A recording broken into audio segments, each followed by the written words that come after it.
नमस्कार। आइए देखते हैं खामोश भूख का चौथा एपिसोड। पिछले एपिसोड में आपने देखा कि किस तरह से समय के साथ बुधिया के परिवार की स्थिति अर्श से फर्श पर आ जाती है।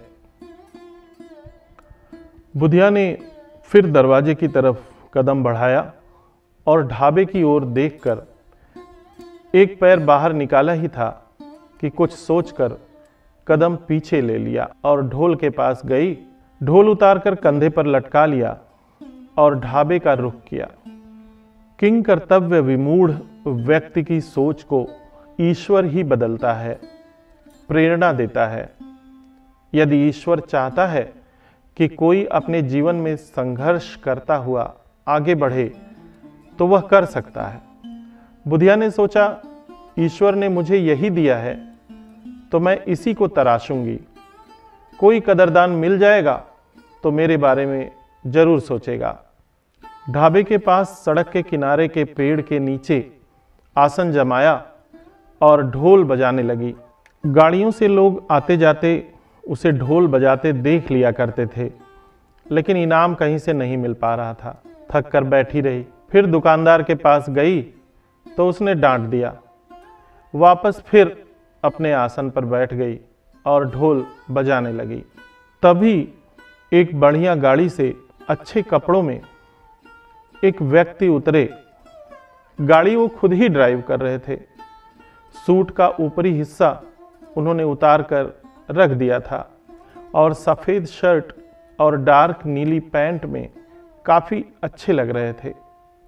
उन्हें देखकर उनकी वैवाहिक स्थिति का अंदाजा कोई नहीं लगा सकता था। शायद कहीं दूर से आ रहे थे और सुनसान सड़क पर ड्राइव करने की वजह से उन्हें नींद आने लगी थी। उन्होंने छोटू को बुलाकर चाय का ऑर्डर दिया। बेंच की तरफ निहारा और उंगली से छुआ तो धूल की स्थिति को देखकर उस पर बैठना उचित नहीं समझा। खड़े खड़े ही चाय पीने लगे। वैसे भी जब कोई काफ़ी देर से ड्राइव करके आ रहा होता है तो खड़ा होना ज़्यादा कंफर्टेबल लगता है। बुधिया उन्हें गाड़ी से उतरने से लेकर चाय की पहली सिप तक देखे ही जा रही थी।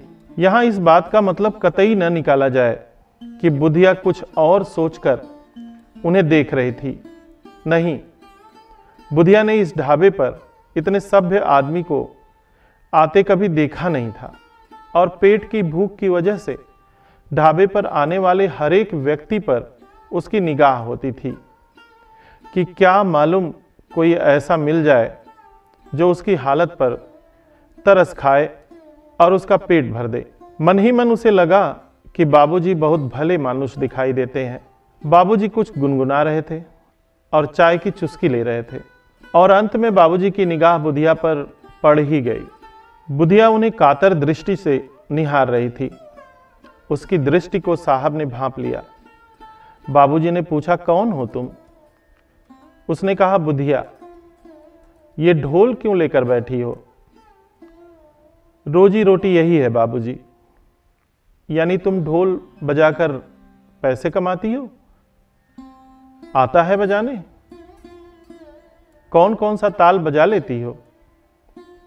एक सांस में बाबूजी ने कई सवाल दाग दिए। बुधिया समझ न पाई कि किसका जवाब पहले दूं। उसने बोला कि बाबूजी, सुर और ताल का तो मुझे पता नहीं। कभी आप जैसा कोई मिला ही नहीं जो बता सके कि सुर और ताल भी कोई चीज होती है। पर अगर कोई गाए तो मैं संगत जरूर कर सकती हूँ। बाबूजी तो गीत गुनगुना ही रहे थे। वही गीत फिर से गुनगुनाया तो बुधिया ने उस सुर पर ढोल बजाकर दिखा दिया। उन्होंने देखा कि बुधिया की उंगलियां एक मजे हुए वादक की उंगलियों की तरह बिना किसी अवरोध के ढोल पर थिरक रही थी। बाबूजी बोल पड़े, वाह क्या बात है। बाबूजी समझदार थे। उनके लिए बुधिया की स्थिति का अंदाजा लगाना कठिन न था। उन्होंने पूछा, भूख लगी है? बुधिया और किसी सवाल से ज्यादा इसी सवाल का तो इंतजार कर रही थी, जिसका जवाब उसके पास वरीयता क्रम के पहले स्थान पर था। उसने चट से कहा, हाँ। बाबूजी ने छोटू को बुलाकर बोला कि तुम्हारे यहाँ जो सबसे बढ़िया खाना बनता हो वही खाने के लिए ले आओ। हरे मटर और पनीर की सब्जी के साथ बुधिया ने तंदूर की रोटी छक कर खाई। उसके बाद दाल फ्राई और महीन चावल सोने पर सुहागा था। अंत में सुबह की बनी हुई खट्टे सुगंध वाली जलेबी से बुधिया ने पेट की ज्वाला में अंतिम आहुति दी। महीनों की भूख शांत हो गई। खाना खाते समय बुधिया ने बाबूजी की तरफ एक बार भी नहीं देखा था, बस खाए जा रही थी। जब हाथ धोकर उसने अपने कपड़े में हाथ पोंछा तो बाबूजी ने मुस्कुराकर पूछा कि और कुछ? उसने ना में सिर हिला दिया। बाबूजी ने पूछा, कहाँ रहती हो? तो उसने दूर पहाड़ी पर स्थित अपने झोपड़े की तरफ इशारा कर दिया। बाबूजी ने कहा, ले चलोगी अपने घर? उसने खुश होकर हां में सिर हिला दिया।